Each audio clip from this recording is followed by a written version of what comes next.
뭐 다들 짧게 하는 게 특징인 것 같습니다. 네, 아이들이 하나님 뜻대로 살겠다는 찬양을 불렀는데요.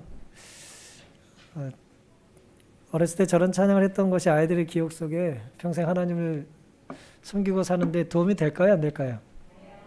네, 도움이 되겠죠. 그리고 또 아이들 저만큼 하려면 선생님들도 얼마나 고생하셨겠어요.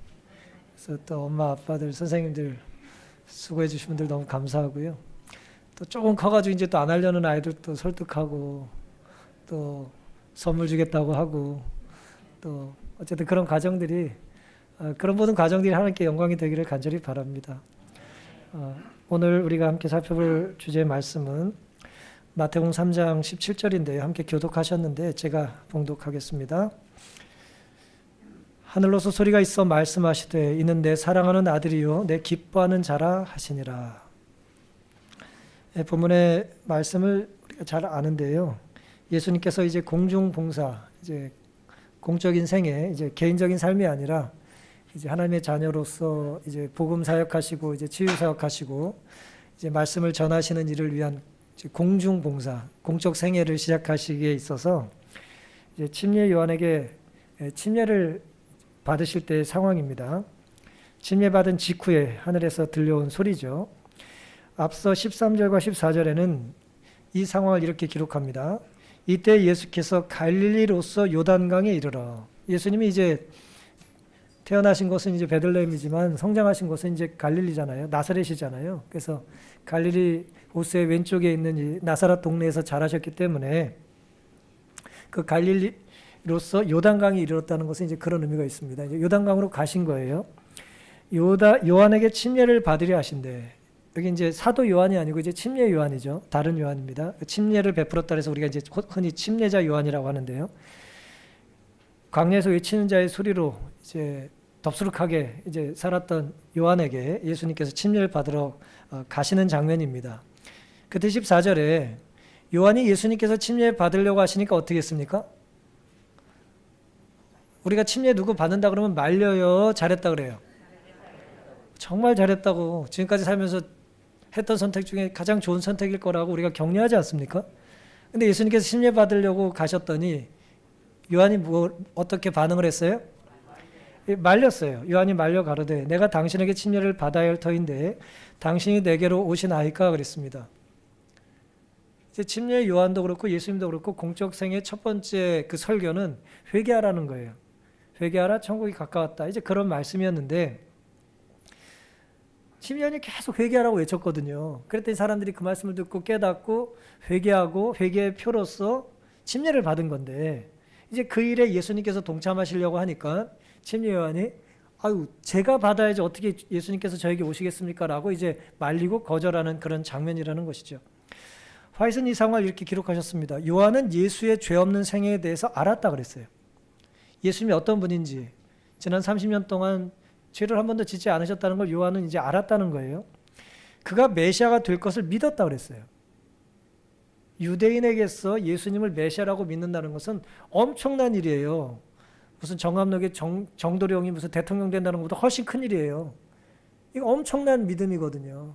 저분이 메시아라는 걸 요한이 믿은 거예요. 그런데 이에 대한 결정적인 보증을 얻지는 못했다 그랬어요. 알고 믿었는데 아직 뭐가 부족해요? 뭐가 한 방이 없어. 믿고 소망하고 그런 것 같은데 뭐가 결정적인 게 없는 것 같아요. 침례 요한은 예수님의 정하신 때가 이르면 하나님의 정하신 때가 이르면 모든 것이 다 분명해지리라고 믿으면서 믿음으로 기다렸다 그랬어요. 참 아름다운 신앙의 자세죠. 믿음으로 기다리는 게 중요합니다. 믿음으로 기다렸더니 잘못됐다는 게 아니라 기다리면 하나님 뜻대로 인도해 주실 거라는 믿음을 갖는 것이 중요해요. 내 인내를 믿는 게 아니라 이 부족한 사람의 기다림 속에 소망을 붙잡고 기도하면 하나님께서 하나님의 일을 이루신다는 걸 뭐 해야 합니까? 믿는 것이 중요해요. 믿지 않으면 우리는 그리스도인이 아닌 거예요. 하나님을 기다리는 게 중요합니다. 그런데 그가 메시아가 자기에게 침례받기를 요구할 것과 그의 신성의 표적이 그때 나타날 것에 대하여 계시를 받았다 그랬어요. 그러니까 하나님께서 계속 침례 요한에게 보여주시고 들려주시고 알려주셨어요.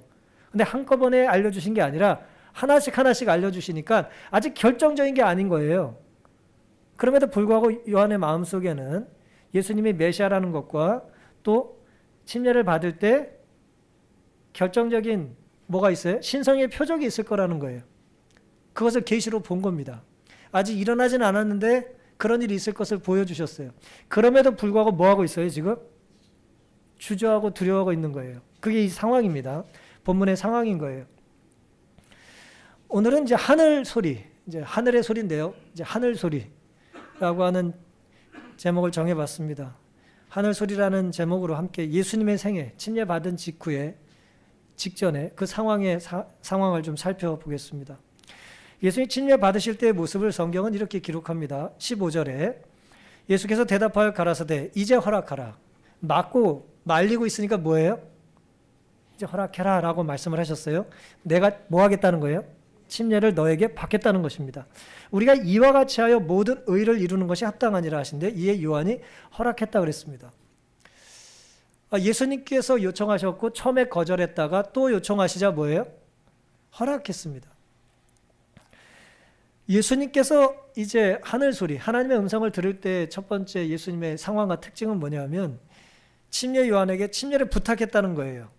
다른 말로 말씀을 드리면 예수님은 침례 요한에게 침례를 받으실 만큼 죄인이었다가 아니라 침례 요한에게 침례를 받으실 만큼 자신의 삶을 오늘 어린이 설교처럼 뭐 하신 거예요? 높이셨어요? 낮추셨어요? 낮추셨다는 게 포인트입니다. 예수님 겸손하셨다는 거예요. 너희 안에 이 마음을 품으라 그리스도 예수의 마음이니. 그러면서 나오는 말이 뭐예요? 하나님과 근본 동체시지만 본체시지만 종처럼 자기를 낮춰서 십자가에 달려 돌아가셨다는 거잖아요. 그러니까 예수님은 겸손한 모본을 우리에게 보여주신 것입니다. 겸손이라는 게 뭘까요? 오늘 침례 예수님의 모본을 통해서 확인할 수 있는 겸손은 침례 받으실 필요가 없는데 뭐 하셨어요? 침례를 받으셨다는 거예요. 겸손이란 내가 꼭 해야 될 것이지 내가 꼭 해야 할 필요가 있는 것은 아니지만 남을 위해서 하는 거예요. 남을 위해서 하는 겁니다. 나를 위해서 하는 건 겸손이 아니에요. 그건 성실이고 근면일 수는 있지만 뭐는 아니에요? 그건 겸손이라고 할 수 없어요. 내 일을 열심히 하는 건 겸손이 아니에요. 그냥 내 일을 열심히 하는 거예요. 남의 일을 하는 거예요. 할 필요가 굳이 없을 때라도. 그 예수님이 보여주신 모범입니다. 나 중심으로 사는 것이 아니라 남을 위해 사는 것이죠. 남을 위해서 사는데 그 삶을 어떻게 살아요? 의를 이룰 때까지 멈추지 않는 거예요. 그러니까 예수님께서 침례 요한이 막을 때 뭐라 그랬어요? 이같이 하여 우리가 모든 의를 이루는 것이 합당하다 그랬잖아요. 하나님께서 원하시는 의를 이루기 위해서는 우리가 때로 뭐 해야 합니까? 이같이 하고 함께 뭔가를 해야 돼요. 쉬운 일은 아닙니다. 나와 생각이 다를 수 있죠? 하지만 예수님의 거듭난 부탁을 요한은 거절하지 않았어요. 예수님은 침례 받으실 필요가 없어요. 왜요? 침례는 누가 받는 겁니까? 죄인이 받는 거예요. 그러니 죄인이 나는 죄인입니다라고 하는 걸 인정하고 회개하며 내 죄를 씻어 주십시오라고 하는 의식이 물론 우리가 물에 잠기고 수장하는 건데 그렇죠? 죄인이 죽어서 다시 사는 게 침례인데 죄인이 아니신 분이 왜 돌아가십니까? 왜 물속에서 수장을 하냐 말이에요. 그 의식을 왜 하냐 말이에요. 할 필요가 없잖아요. 할 필요가 없어요. 예수님 침례 받으실 분이 아니에요. 그런데 왜 그 일을 하셨을까요? 회개할 필요가 없으신 분께서 왜 죄책을 씻는다는, 죄를 씻는다는 것을 바라는 의식인 침례 예식에 순복을 하셨던 것입니까? 죄인인 요한이 어떻게 죄 없으신 예수님에게 침례를 베풀 수 있겠어요? 그래서 침례 요한이 그걸 거절한 거예요. 내가 주님께 침례를 받아야 되는데 어떻게 저에게 침례를 받으려고 하십니까? 침례의 핵심은요, 침례자가 아니에요. 침례 베푸는 저와 같은 목회자가 아니에요. 그냥 하나님이 하라고 하는 거를 회개하고 받으시는 거고 저는 뭐예요? 그에게 침례를 주라는 명령을 받고 제가 순종하는 것뿐이죠. 침례 받는 사람도 침례를 주는 사람도 핵심은 아니에요. 거기서 핵심은 하나님입니다. 하나님 말씀에 순종하는 게 핵심이에요. 그래서 주저했던 것이죠. 그런데 그 주저가 언제 풀려야 됩니까? 나는 자격이 없다. 이건 맞지 않다라고 할 때 이 주저함이 언제 풀려야 돼요? 나에게 침례를 명하셨던 분께서 이제 하라라고 말씀하시면 이게 이제 풀려야 되는 거예요. 그 순간에도 내가 내 뜻을 고집하면 침례 요한은 침례 요한이 될 수가 없는 거예요. 그렇죠? 맞질 않는 일이죠. 하지만 예수님께서 이제 허락하라. 우리가 이렇게 함으로 의를 이루는 게 옳다고 말씀하셨을 때 침례 요한은 순종했다는 게 이제 중요한 것입니다. 그래서 예수님께서 침례 요한에게 요단강에서 받으셨고 요한이 침례를 베푸셨던 것입니다. 그는 죄인과 같이 되셔서 우리가 걸어가야 할 길을 걸으시고 우리가 하여야 할 일을 행하신 것뿐이다.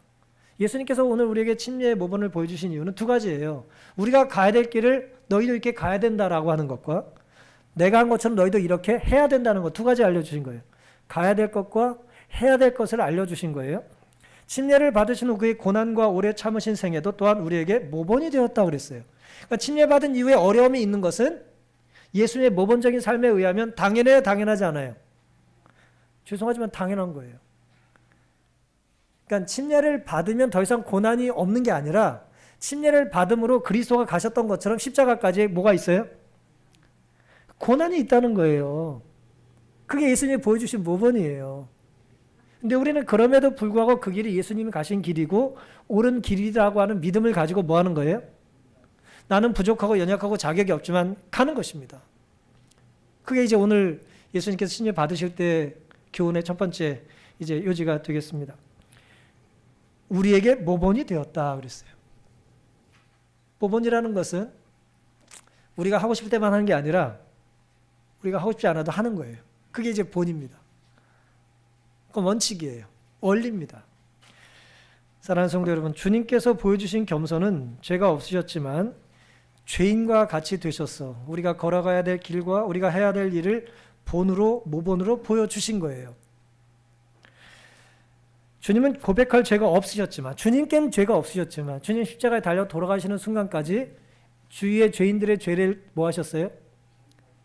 저들이 죄가 뭔지도 모르니까 용서해달라고 하는 우리의 죄를 대신하여 중보하셨던 겁니다.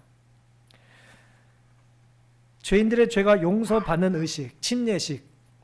오늘 우리는 침례를 받을 때마다 혹은 침례를 베풀 때마다 혹은 침례를 권할 때마다 우리가 어떤 일을 통하여 어떤 사건을 통하여 누구 때문에 얼마나 많은 희생과 또 가치가 지불됐는지를 확인하는 시간이 되는 것입니다. 우리가 이제 지금이야 화폐로 다 뭔가 이제 근본위제가 되고 자본주의는 다 돈으로 화폐 이제 중심의 세상이 됐지만 옛날엔 물물 교환을 했잖아요. 물물 교환이라는 게 뭐예요? 물건과 물건을 그냥 주고받는 거예요. 그런데 어떤 누군가가 우리를 물건은 우리가 아닙니다만은 우리를 돈 주고 부르는 거예요. 내가 너를 자녀로 삼고 싶다. 근데 지불한 값이 뭐예요? 생명을 지불한 거예요. 하나님의 아들이 우리에게 생명을 지불하고 우리를 구원하신 거예요. 그럼 우리의 가격이 얼마나 비싸진 거예요? 지불한 값만큼의 가치가 있게 되지 않겠습니까? 그러니까 우리는 함부로 살면 안 되는 거예요. 우린 막 살면 안 되는 거예요. 우린 막 살아도 되는 줄 알았는데 나를 지불하신 분이 나를 위하여 값을 지불하신 분이 뭘 지불하셨어요? 생명을 지불하셨어요. 그분의 하나뿐인 생명을 지불하셨다는 게 기독교의 교리입니다. 그러니 우리의 값은 예수 그리스도가 우리를 지불하고 사셨으니 값으로 산 것이 되었으니 우리는 막 살면 안 되는 거예요. 함부로 살면 안 되는 것입니다. 마음대로 살아도 되지만 어느 순간 누구 앞에서는 멈춰야 됩니까? 하나님 앞에서 멈춰야 돼요. 나에게 생명을 주신 분 앞에서는 우리가 내 마음대로 살면 안 되는 것입니다. 죄인을 위해 정성껏 침례를 받으신 주님처럼 우리에게도 뭐가 필요합니까? 예수님 침례 받으실 때 정신과 태도가 필요하죠. 뭐예요? 겸손입니다. 겸손이 필요합니다. 불편하십니까? 성경이 우리에게 요구하는 거예요. 우리에게 뭐가 필요합니까? 그리스도의 모범 따라 겸손이 필요합니다. 겸손은 내가 하고 싶은 걸 하는 게 아니라 그리스도가 가신 길을 내가 따라가는 거예요. 내가 하고 싶은 일을 하는 게 아니라 하나님께서 원하시는 걸 하는 것입니다. 그런 면에서 겸손의 모범을 예수님이 보여주셨고 침례 요한이 따른 거예요. 내 생각과 다르지만 예수님 말씀 따라 침례 요한이 겸손을 통하여 의를 이뤘기 때문에 그런 것입니다. 최고의 겸손은 결국 뭐냐? 아이러니하지만 우리 교만하잖아요. 태생적으로 다들 교만하지 않습니까? 최고의 겸손이라는 것은 나는 회개할 죄가 있다는 걸 고백하는 거예요. 회개할 죄가 있다는 걸 고백한다는 건 뭐예요? 죄라는 건 어긋난 거니까 나는 틀릴 가능성이 있다 없다? 있다는 걸 인정하는 것입니다. 누구 앞에서? 하나님 앞에서. 나는 틀릴 수 있는 존재다. 나는 넘어질 수 있는 존재다. 나는 연약한 존재다. 하나님 없이는 살 수 없다는 걸 인정하는 게 침례고 회개입니다. 근데 그것을 언제까지 제대로 할 수 없냐? 내가 나를 겸손하게 내려놓기 전에는 그게 잘 되지가 않는 거예요. 그 예수님께서 오늘 우리에게 보여주신 것입니다. 내가 죄인임을 고백하고 주님 없이 살 수 없다는 걸 인정하고 내가 틀릴 수 있다는 가능성을 겸손히 인정하는 것이 오늘 우리에게 있어서 하나님의 음성을 들을 수 있는 첫 번째 조건이 되리라 생각됩니다. 예수님께서 침례 받으실 때 우리에게 보여주신 또 다른 또 교훈은요. 그렇게 이제 그런 마음으로 침례를 받으셨는데요. 16절에 보면은 마태복음 3장 16절에 예수께서 침례를 받으시고 곧 물에서 올라오실 때 우리는 이걸 굉장히 강조하잖아요. 물에서 올라왔으니까 세례가 아니가 뭐다? 침례다. 우리는 형식을 굉장히 강조하지만 사실 뭐 형식 매우 중요하죠. 형식이 무시될 건 아니지 않습니까? 형식 매우 중요한 건데 물에서 올라왔으니 넌 들어가야 된다. 물에 들어가는 게 중요한 게 아니라 물에 들어가는 정신이 중요한 거예요. 내가 살지 않고 내가 뭐 하는 거예요? 이제는 내가 그리스도 안에 죽는 것이 중요한데요. 침례를 받으시고 곧 물에서 올라오실새 뭐가 열려요? 굉장히 놀라운 이야기 아닙니까? 하늘은 언제 열립니까? 내가 물속에 죽어야 열리는 거예요. 물속에서 잠수 잘한다고 눈 뜨고 막 수영하고 그러면 안 열려요?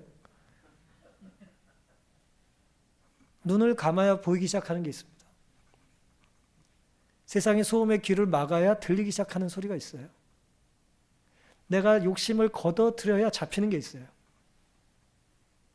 근데 오늘 우리 안에는 너무나 우리 안에 연약함과 교만함 그것이 막 교차돼서 우리가 살기 때문에 우리가 이제 예수님의 모습대로 산다고 하지만 그러지 못할 때가 많아요. 물에서 침례받고 올라오실 때 하늘이 열립니다. 근데 놀랍게도 하늘이 열린 다음 사건은 하나님의 성령이 비둘기같이 내려 자기 위에 임하심을 보시더라 그랬습니다. 하늘이 열린다는 건 뭐예요? 맑은 하늘에 날벼락이 아니라 성령이 임하는 거예요. 그러니까 성령이 임하는 것을 마태는 하늘이 열렸다고 표현한 거예요. 복음서 기자는 성령이 임하는 모습을 하늘이 열렸다고 표현한 것입니다. 예수님이 성령을 받으셨다는 거예요. 근데 우리 첫 번째 유제를 보면 성령은 누구에게 임하는 거예요? 어떤 사람에게? 겸손한 사람에게 임하는 거예요. 그렇죠? 겸손해야 성령을 경험할 수 있는 거예요. 겸손이라는 건 결국 뭐예요? 겸손한 마음을 가지고 생각만 가진 게 아니라 행동한 거죠. 침례를 받으신 거예요. 또 침례를 베푼 거예요. 자격 없지만 침례관이 순종하고 침례를 베푼 겁니다. 난 죄가 없지만 예수님 죄가 없으시지만 죄인들을 위하여 본을 보이셨어요. 침례를 받으신 이후에 하늘이 열리고 성령이 임하셨습니다. 근데 놀랍게도 화이트는 이 상황을 이렇게 기록하셨어요. 여러분 이제 화이트의 특별히 시대 소망을 잘 묵상하시고 이제 사색을 하시면 뭐 전 신학을 뭐 전문적으로 6년밖에 공부를 안 했습니다만은 신학 공부 6년 안 해도 훨씬 깊은 영적인 통찰을 얻을 수 있어요. 문장마다 화이트이 우리에게 주는 교훈은 너무 큽니다. 이렇게 기록을 하셨어요. 물에서 나오신 예수님은 곧 강 언덕에 엎드려 뭐 하셨어요? 기도하셨다 그랬어요. 이때 기도를 처음 하신 게 아니에요. 기도하시고 침례 받으시고 기도하고 침례 요한과 대화하시고 기도하고 침례 받으시고 침례 받고 나오시고 또 뭐 하셨어요? 항상 기도하신 거예요. 기도를 하셨는데 강 언덕에 엎드려 기도하셨어요. 새롭고 중대한 시대가 그의 앞에 열려 있었다. 그는 지금 좀 더 광범한 무대에 서서 그 생애의 투쟁에 들어가고 계셨다. 그는 평강의 왕이었지만 그의 강림은 칼을 뽑는 것과 같아야 했다.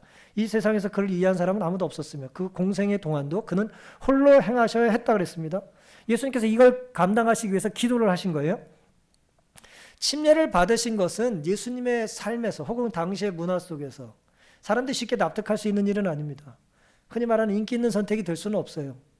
좋아하는 선택은 아니죠. 심지어 가족들도 예수님의 사명을 이해하지 못했어요. 우리가 이제 모든 것이 다 용납되는 것이 가정이지만 사실은 가장 큰 상처를 받기 쉬운 것도 가정일 수 있어요. 예수님의 가족들도 예수님의 사역을 이해를 못했으니까요. 그래서 예수님께서 살아가실 침례 삶은 고독하셨다는 걸 예수님이 아셨어요. 그럼 내가 앞으로 고독한 삶을 살아야 돼요. 내가 홀로 십자가를 져야 돼요. 그럼 여기서 근력을 키웁니까? 십자가 잘 짓게? 뭐 해야 합니까? 기도를 드리셔야 되는 거예요. 한 번 기도하고 어떤 일에 응답을 받았으면 더 이상 기도를 안 합니까? 안 해도 되나요? 여러분, 기도는 결혼 전에만 합니까? 기도 응답으로 결혼했으니까 이제 기도가 필요 없으시던가요? 기도 응답이 잘못 온 건 아닌가라는 고민들이 생각되지 않습니까? 더 기도를 드려야 할 일이 많아지는 거예요.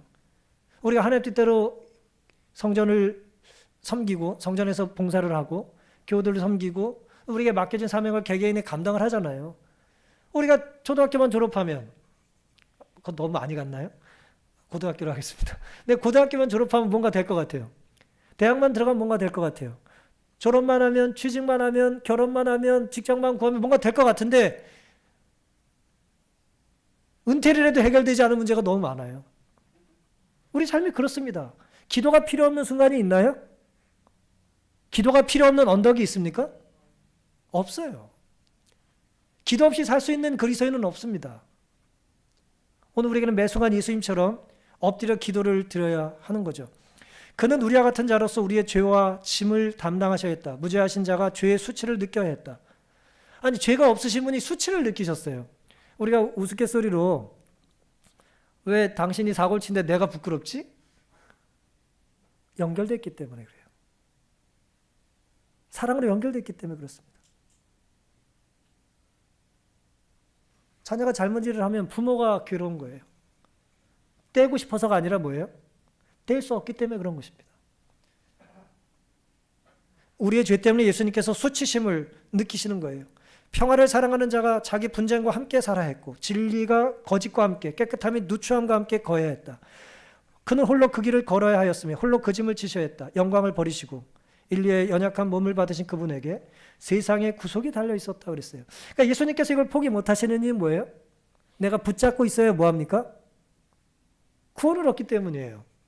내가 붙잡고 있으면 구원 얻는 걸 내가 알기 때문에 놓을 수가 없는 거예요. 이자가 돌에 맞아 합당하다는 말을 할 때 내가 그걸 막고 있는 거예요. 예수님께서 막으시는 거예요. 그래서 우리에겐 평안이 오고 용서가 있고 구원이 있는 것입니다. 주님께서 죄인을 구원하시기 위한 일은 기도 없이 할 수 있을까요? 없을까요? 기도 없이 불가능해요. 어떻게 이 일을 기도 없이 감당하세요? 예수님도 기도 없이 어떤 일도 감당하실 수 없으셨다면 구원에 관한 한, 구속 사업에 관한 한, 오늘 우리의 삶 속에 그리스도인 다음은 뭐 없이 이루어질 수 없겠어요? 기도 없이, 엎드림 없이 이루어질 수는 없습니다. 어느 누구도 예외가 아니에요. 저 높이 계신 무슨 지도자는 기도를 좀 덜 해도 되는 게 아니죠. 오히려 더 많이 기도할 게 많지 않겠어요? 자신의 부족함을 깨달을 것이고 자신의 무능을 절감할 것이고 내가 이걸 어떻게 감당하겠냐는 솔로몬의 기도처럼 다윗의 기도처럼 우리는 높은 곳에 있을 때 더 많이 기도를 드려야 되는 것이죠. 치열한 영적인 투쟁일수록 홀로 치러야 합니다. 아이러니한 거예요.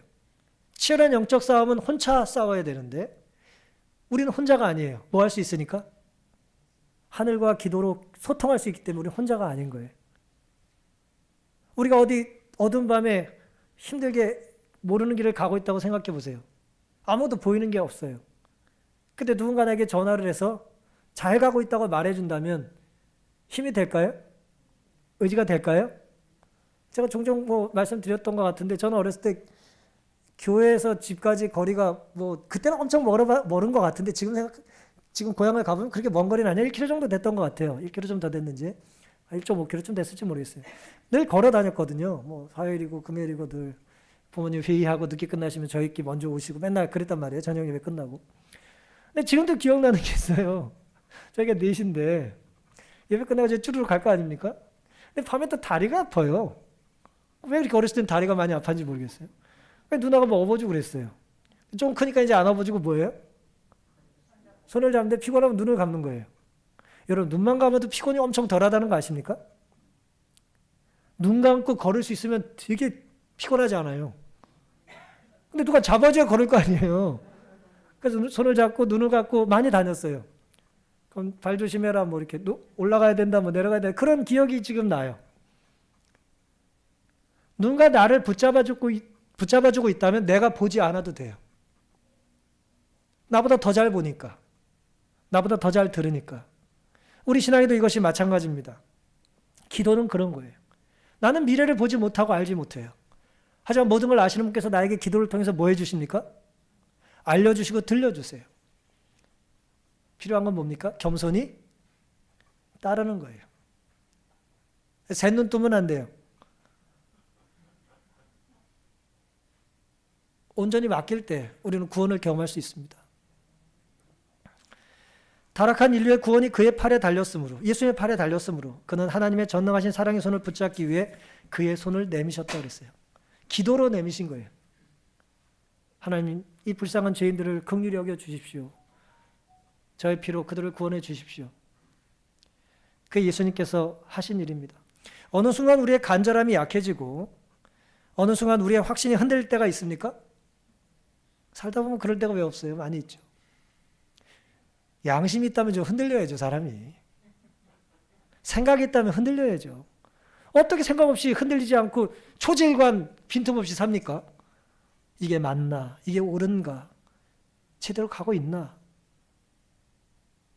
밥 먹으면서도 좀 고민해야 되지 않나요? 내가 밥 먹을 자격이 있나? 고민을 우리는 하고 살아야죠. 티는 잘 안 낸다 할지라도 속으로 고민을 해야 되잖아요.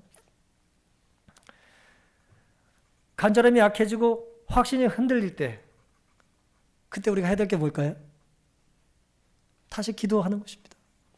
다시 기도 드리는 거예요. 기도의 응답이 지연되는 것 같은 때야말로 우리가 뭐 해야 될 때예요? 다시 기도로 붙잡을 때입니다. 기도해도 소용없다라고 원망의 소리가 내 안에 들 때, 사탄이 나를 시험할 때, 그 순간 뭐 해야 된다고요? 가장 강하게 기도에 무릎을 꿇어야 될 때입니다. 주님께서 죄인들의 구원을 위해 온 힘을 다해 기도하셨던 것처럼 우리도 위하여 기도를 드려야 되는 것이죠. 그는 그들의 불신을 정복하고 사탄이 그들을 메어둔 착고를 깨뜨리며 그들 대신에 파괴자를 정복할 수 있는 능력을 달라고 아버지께 간구하셨다. 우리가 시련에 넘어지지 않도록 예수님이 기도하셨다는 거예요. 사탄이 우리를 지배하지 못하도록 그 착고를 깨뜨리시기 위하여 예수님께서 기도하셨다는 거예요. 그는 하나님께서 당신의 아들 안에서 인류를 받으신다는 증거를 달라고 간구하셨다고 그랬어요.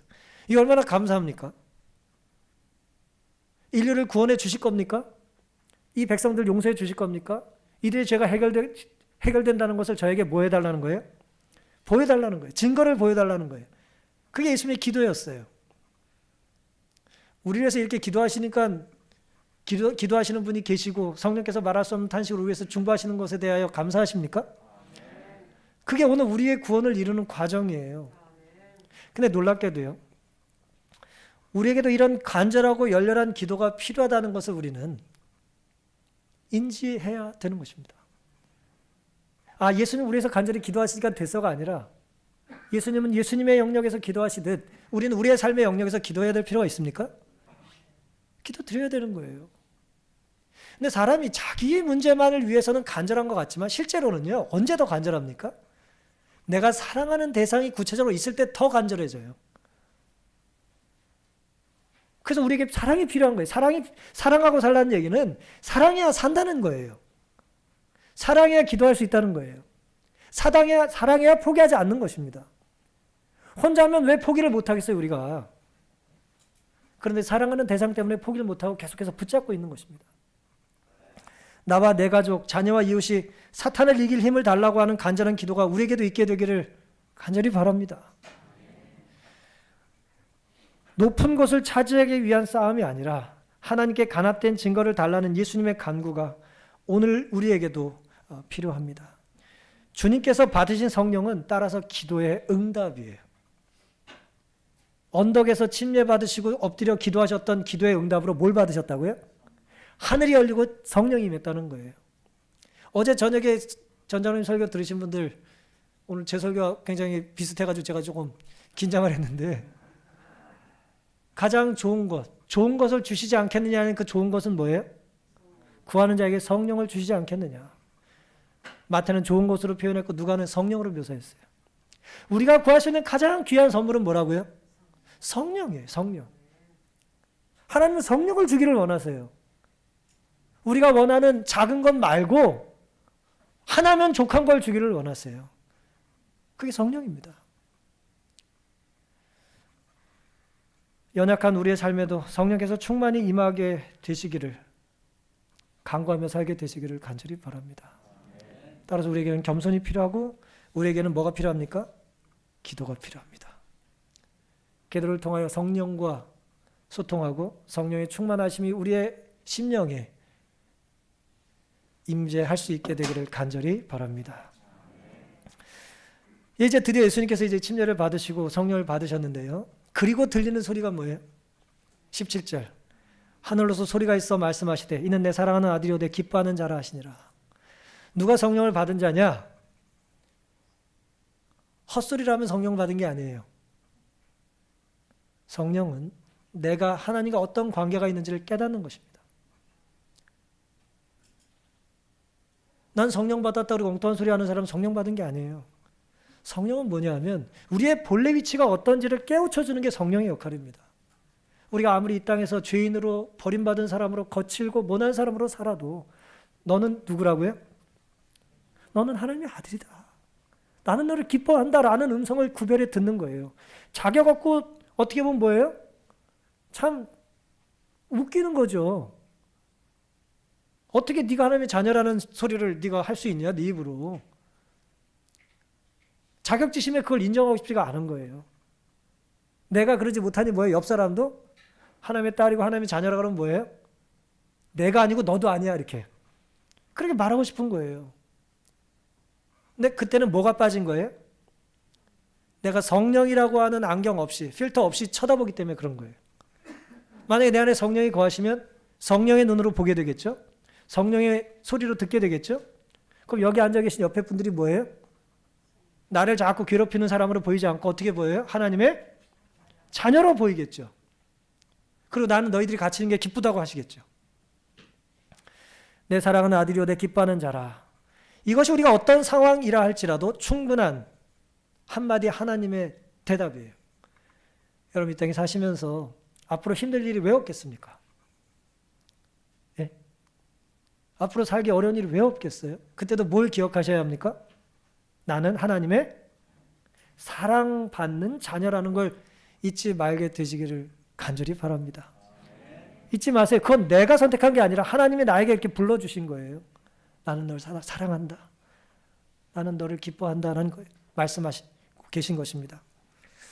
예수님의 간절한 기도의 응답으로 하늘이 열리고 성령이 비둘기같이 임했어요. 열려진 하늘로서 난 하늘에서 한 소리가 있어 이르기를 이는 내 사랑하는 아들이요 내 기뻐하는 자라고 하셨다. 죄범한 세상의 죄가 그리스도에게 지워졌음에도 불구하고 우리의 타락한 본성을 자신이 취하시는 그런 굴욕에도 불구하고 하늘에서 들려온 음성은 그를 영원하신 하나님의 아들이라 선언했다 그랬어요. 이것이 침례요한이 받았던 계시의 성취입니다. 아까 침례요한이 확실한 보증을 달라고 그랬잖아요. 이분이 메시아라는 확실한 보증을 달라고 그랬더니 계시로 뭘 보여주셨대요? 메시아가 침례받을 때 확실한 걸 보여주겠다는 계시를 이미 침례요한이 받았다 그랬잖아요. 그게 뭐예요? 하늘이 열리고 하늘의 음성이 들린 것이 하나님이 주신 침례요한의 고민에 대한 답이었어요. 동시에 예수님의 기도에 대한 답이었어요. 아니 이 사람의 기도의 응답과 이 사람의 기도의 응답이 다르다면 그건 하나님의 뜻이 아니에요. 우리가 우스갯소리로 기독교 두 나라가 전쟁을 하면 서로 이기게 해달라고 기도한다 그러잖아요.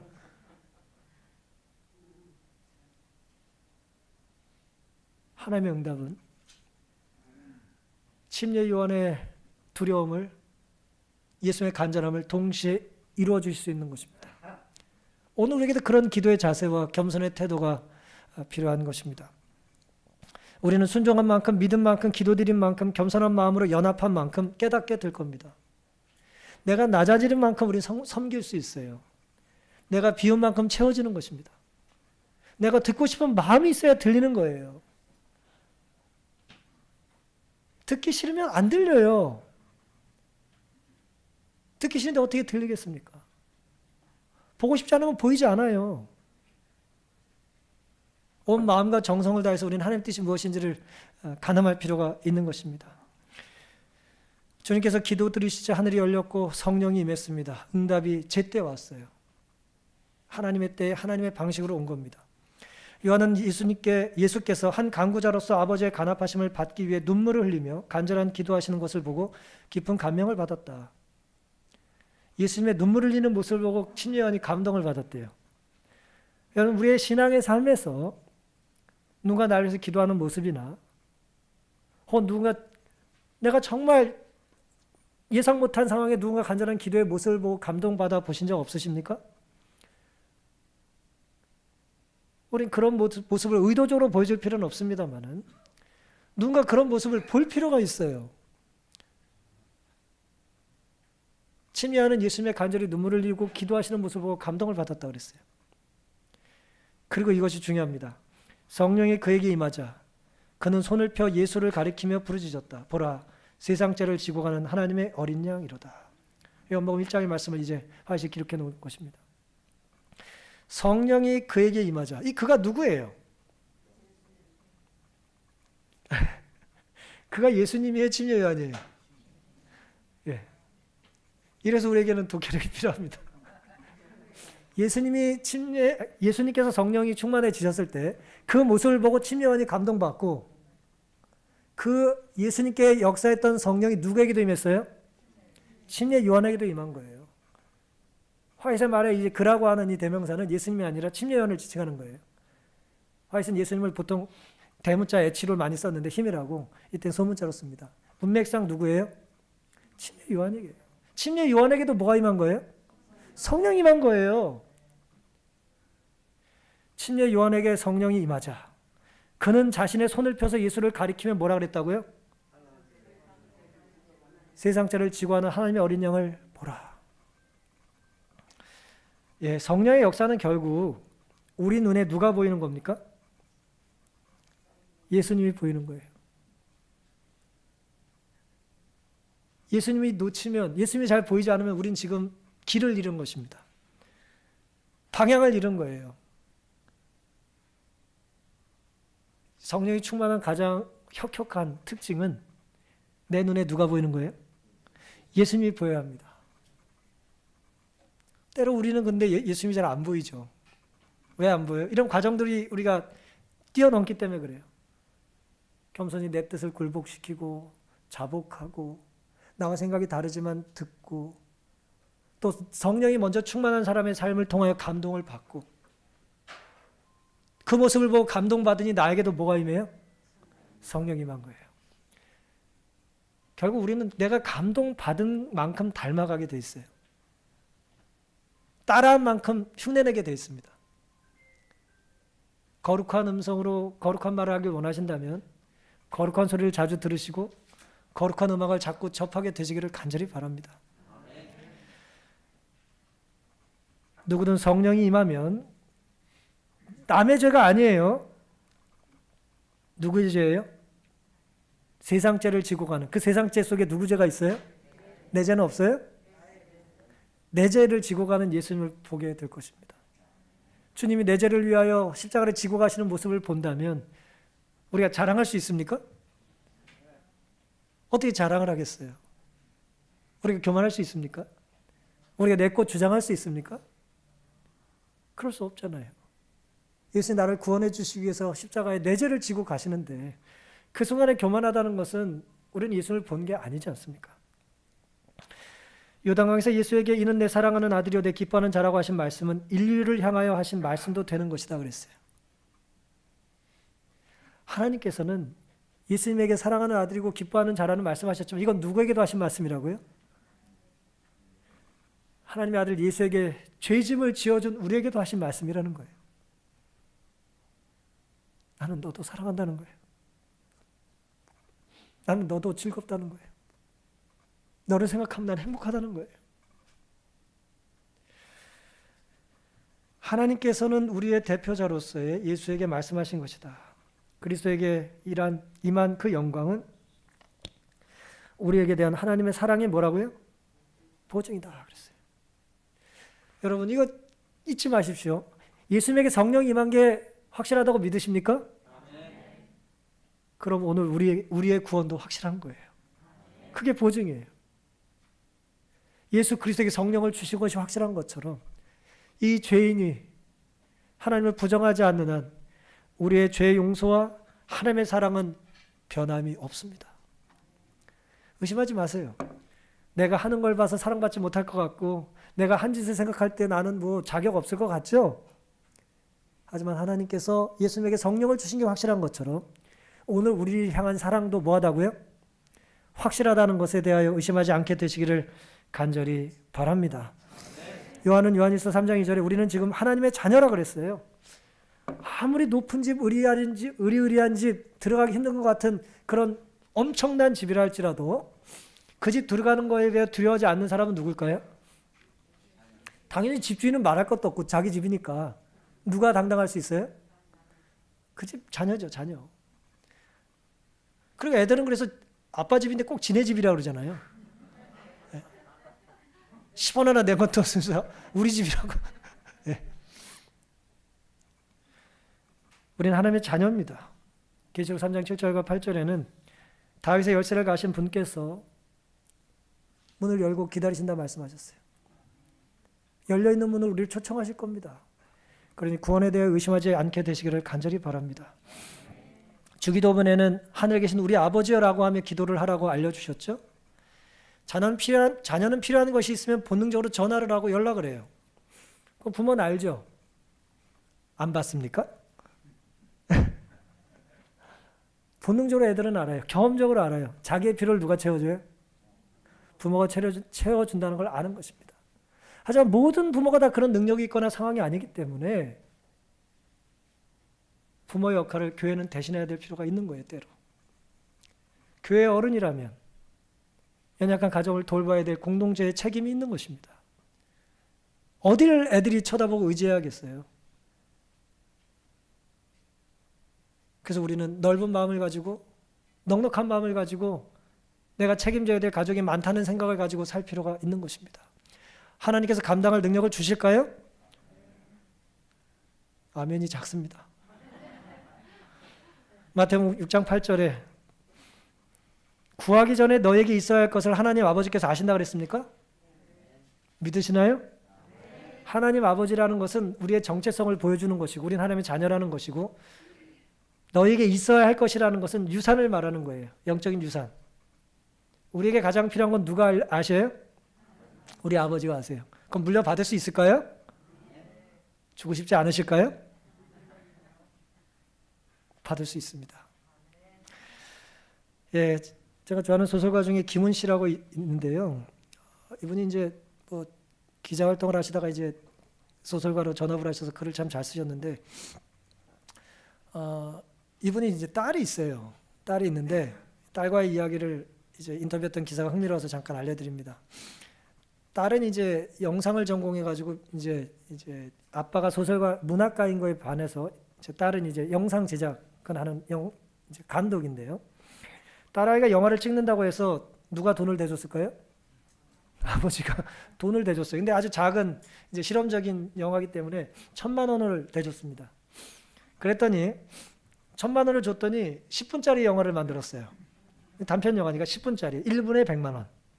그런데 그래서 그 시사회 같은 거 한다고 해서 이제 보러 갔더니 참 영화 찍는 현장을 구경을 하고 딸이 그래서 이제 투자자니까 아버지가 구경을 갔더니 이분 표현 그대로예요. 투박하게 이분이 이렇게 썼어요. 한 놈이 막대기에 걸레 같은 걸 달아서 들고 있더래요. 그게 마이크래. 예를 들어 그렇게 이분 그대로 말한 거예요. 마이크 이제 소음 나지 않게 뭐 이렇게 뭐 하잖아요. 걸레 같은 걸 들고 있는데 그게 마이크라는 거예요. 그놈이 만든 영화를 봤어. 제목이 일상에 대한 구토야. 구토. 거기 나오는 아빠가 일상에 매몰되어서 머리맡에 담배꽁초가 가득한 잿더리가 있고 관념과 추상에 빠져 헤어나지 못하고 있는 거야. 나중에 맨 마지막 자막에 아버지 고맙습니다 라고 뜨는 거예요. 그러니까 어떻게 보면 딸은 아버지가 소설 쓰며 문학하는 아버지의 모습이 이렇게 좀 일상생활에서 이렇게 구토하는 것 같은 이게 좀 은유적인 표현입니다만은 그렇게 이제 뭐 담배 많이 피고 이제 그런 모습으로 그렸던 것 같아요. 근데 이제 이 김훈 씨 말에 보면 김훈 씨 말을 말로는 친구놈들을 보니까 같이 영화 찍은 애들 보니까 인문적 소양이 없어 보였어요. 저런 놈들이 뭘 만들겠나? 신뢰가 안 가. 대학에서 배운 게 해체주의래. 해체주의 들어보셨어요? 탈근대, 포스트 모던 해체주의. 그래서 이 아버지가 물었대요. 해체주의가 뭐냐? 그랬더니 가족을 해체하고 정치제도를 해체해야 인간을 해방시켜야 된다는 거예요. 그렇게 이제 주장을 한 거예요. 이제 철학적인 자기들이 배운 걸 얘기한 거죠. 뭐 이성과 관습에서 벗어나야 된다는 뭐 이제 그런 얘기를 이제 한 거예요. 근데 이분이 이렇게 말했어요. 가족을 해체한다면서 1,000만 원은 왜 나한테 달래? 그렇게 말한 거예요. 가족 해체를 부르짖던 이 딸이 그런 걸 주장하기 위해서 누구한테 돈을 벌려요? 손을 벌려요? 아빠한테 손을 벌리는 거예요. 놀랍게도 이 김훈 작가의 딸이 김지연이라는 감독인데요. 오징어 게임 제작사 대표예요. 엄청나게 성공했어요. 제가 가족사를 지금 말씀드리려고 한 건 아니고요. 사랑하는 성도 여러분, 나는 누구인가라는 질문을 우리는 하게 됩니다. 나는 누구인가? 사실 그 질문의 대답은 사실은 내 뿌리는 어디서 왔냐 하는 거 아니에요? 다시 말씀드리면 내 부모가 누군지를 확인하면 되는 거예요. 왜요? 내 부모가 누군지를 확인하면, 내 아버지가 누군지를 확인하면 내가 받을 유산을 알 수 있기 때문에 그렇습니다. 주님께서 침례받은 직후에 들린 하늘 소리의 내용이 바로 그것입니다. 가족 해체를 주장하는 딸이 아버지에게 돈을 빌렸던 것은 아무리 가족 해체를 부르짖어도 가족은 해체될 수 없기 때문입니다. 집 나간 탕자가 집을 나가기 위한 여비를 누구한테 달라고 그래요? 아버지에게 손을 벌리잖아요. 아버지 없이 살아야겠는데 뭐는 필요해요? 아버지의 돈은 필요한 거예요. 우리가 그렇지 않습니까? 하나님 없이 살고 싶은데 하나님이 주신 능력 없이 우리가 그렇게 살 수 있나요? 그럴 수 없습니다. 엘리야만 그런 게 아니에요. 주님이 먹여주시고 재워주시고 기질할까 봐 두려우니까 이거 먹어라 주셔야 되는 거예요. 그러니 아무리 사고를 치고 때로 불안하고 두려워도 하나님의 사랑의 시선을 바꿀 수 있는 건 없어요. 우리가 무슨 사고를 쳐도 하나님 우리 사랑하십니다. 바뀌어지지 않아요. 그 진리는 바뀌지 않습니다. 하나님의 자녀란 정체성, 하나님께서 내게 주실 영적인 유산을 그러니 이왕 제대로 누리며 살아야 되지 않겠습니까? 내게 필요한 것이 무엇이니 나보다 더 잘하신 하나님께서 우리를 궁극적으로는 구원의 길로 인도해 주실 것입니다. 능력의 하나님, 사랑의 하나님께서 우리에게 무엇인가 주고 싶으실 때 주실 수 있지만 때로 기도를 하라고 하시는 이유는 우리가 간절히 하나님을 찾을 때 응답받은 것이야말로 내가 하나님의 자녀라는 확신을 우리에게도 주기 때문입니다. 다시 한번 이 귀한 안식일 하늘 소리 듣기에 적합한 기도와 무릎 꿇음과 겸손과 고백이 우리에게 있게 되기를 바라면서 오늘 말씀을 마치겠습니다.